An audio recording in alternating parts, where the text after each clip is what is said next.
What's up, ninjas? So I just wanted to make a short video going over something that I just learned. I don't know if it's actually a thing, but from what I can see online, it may be a thing. So basically, if you're running a pistol with a brace, if you have a length of pull more than 13.5 inches, that could technically reclassify it as an SBR anyway.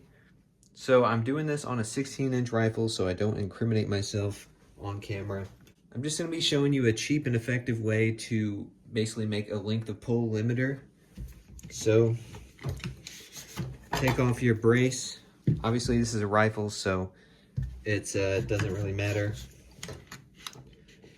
But I just want to show you real quick. So the length of pull is measured from the trigger to the end of the brace or buttstock in its fully extended configuration.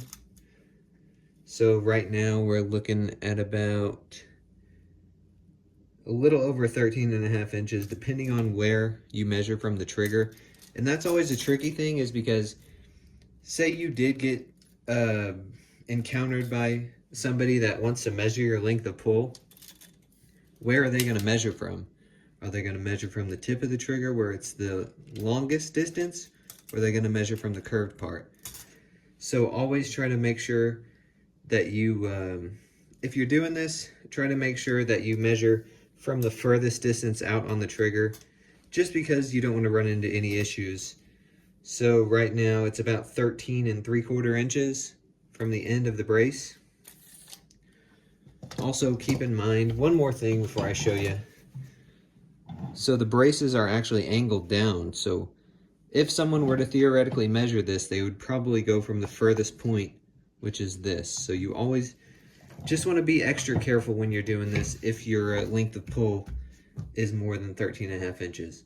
So how to solve this, and you can buy these or 3D print them. SB Tactical sells the length of pull limiters, but if you just take a Lego stud and a flat 1x2 piece, and then one of them you have to file down into a little rounded profile, just kind of the edge of the stud would probably be fine.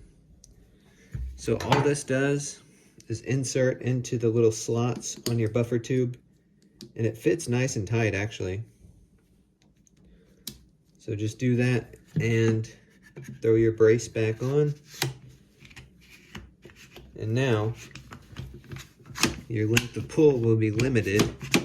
You can't go back any further, and the brace will hold in the Legos or your length of pull limiters, whatever you do with it.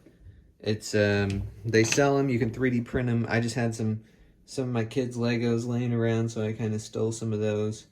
But yeah, it's not gonna go back any further, and we can check our measurement. So right now we're under 13.5 inches. We're actually closer to 12.5, maybe almost 12.75, depending on where you want to measure from, but definitely under the 13.5 inch requirement. Most AR pistols are going to be fine, but this is mainly for people who have something like a law folder or any kind of longer buffer tube, I don't know.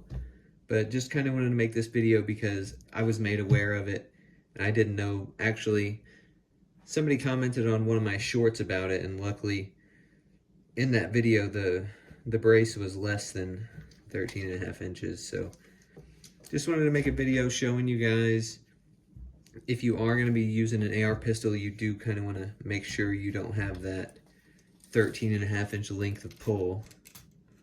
So just keep that in mind, and make sure you guys like, comment, subscribe, and we'll see you guys in the next one.